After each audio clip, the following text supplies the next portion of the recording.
It's from a female in Ohio. She writes, I'm still in love with my ex, but he hasn't looked at me the same since I cheated on him with a lot of his now ex-friends. This was 3 years ago. How can I convince him I have changed for the better? Well, female in Ohio. This is only 3 years. So this is very fresh in this man's mind. He may be looking through the lens of hurt on this one, guys. I'm going to say that, were you ever in love with him? Because, I hate to go there, but love doesn't cheat, right? Love doesn't cheat. Unless this was like a game you guys played, which it doesn't sound like. And then I think you need to think about it from his perspective. Okay? Because when a woman cheats, a man has a different perspective than when a man cheats. When a man cheats, a woman knows that he's cheating because that woman is doing something for him that she feels she can't do. Like, that's why she like, is this bitch prettier than me? Oh, well, that bitch ain't prettier than me. Like, that's where we go with it. With men, when they chose you as their girlfriend or their significant other, that meant that they saw you as better than all the other people that they was fucking with. And that you kind of were, squeaky clean. Because that's how guys look at their significant others. This is my squeaky clean boo. There's nothing she can do wrong. And then you cheated. And maybe had you not cheated with all his friends, he would have overlooked that. But you cheated in such a way that it became vicious.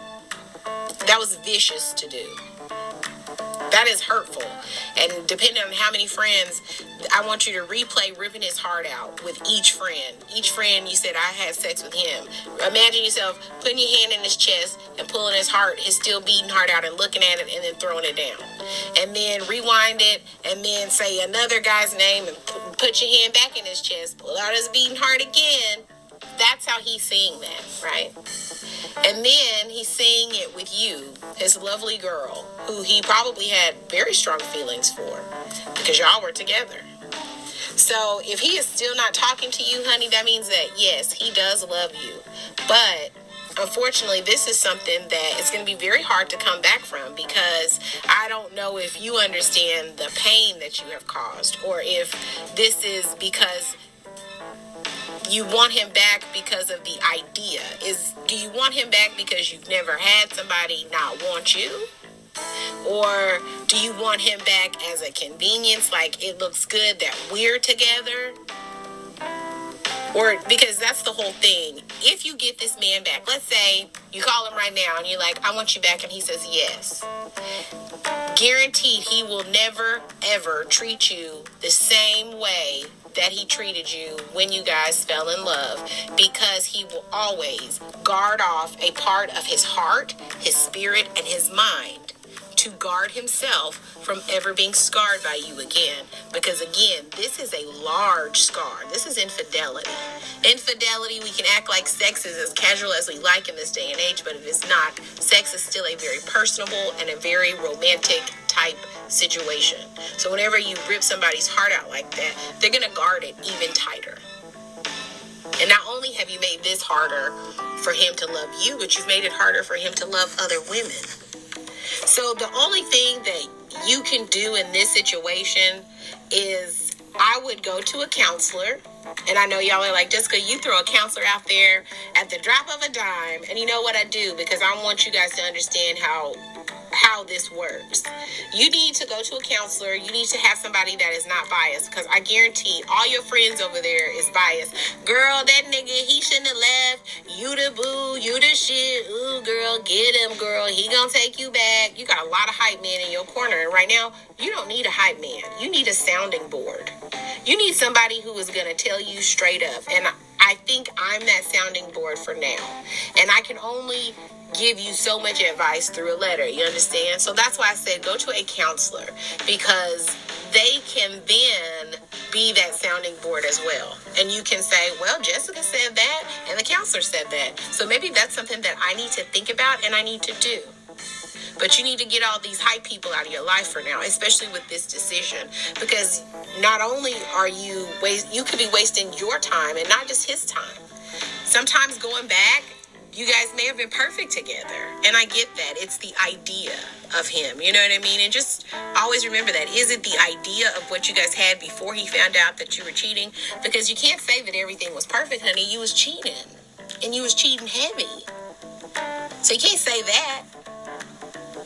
So you have to figure out, why do you want this man back in your life? Because if it is to play games, or girl, if he smell a whiff of it, he's gone. Men, hurt men especially, they like horses. They shy easy. I'm gone. She playing games like she did years ago. And then you really have nailed that in. So really, get a sounding board in your life to tell you if you need what you need to do. I would say you need to ask for forgiveness, real forgiveness. I think sometimes we think us admitting it, well, I told him and he should be happy with that. That ain't enough. That is not enough. Telling that person and actually feeling sorry for what you did, because you ruined friendships. You ruined a relationship. You ruined friendships, homegirl. You got to show some repentance for that in order for him to even think that you even get it. Because I promise you, he thinks you don't get it. I promise you, he thinks you are about your own agenda. So you're going to really have to do some, real work, self-work on this, inner self-work, because this is going to be an uphill battle. And that's another thing. Are you doing this for the challenge?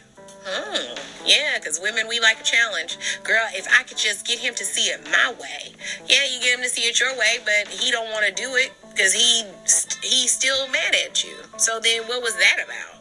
There's so many little intricate details that break away when infidelity comes into play, especially when it's multiple infidelity. One infidelity, a couple can shake back from that, but it becomes like a fissure in a dam. Every time you cheat, every time you lie, it crackens it even more.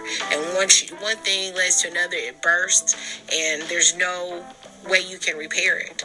You can repair the dam and it'll look great, but when there's another big flood coming, guarantee you're gonna have some folks on deck, right? So that's where we're at with this relationship. If you guys are going to do it, you got to be very conscious of the pain that you have caused, and you have to be very conscious of the trauma and the backlash and the baggage that could come with you getting back with this person. And are you ready for that? Are you ready for all this heat? And plus, you had to work your way to get him, and now you still got to work to keep him in the relationship. Are you ready for that? So ask yourself those questions. Make sure that you are doing your soul searching. And thank you so much for writing me this letter.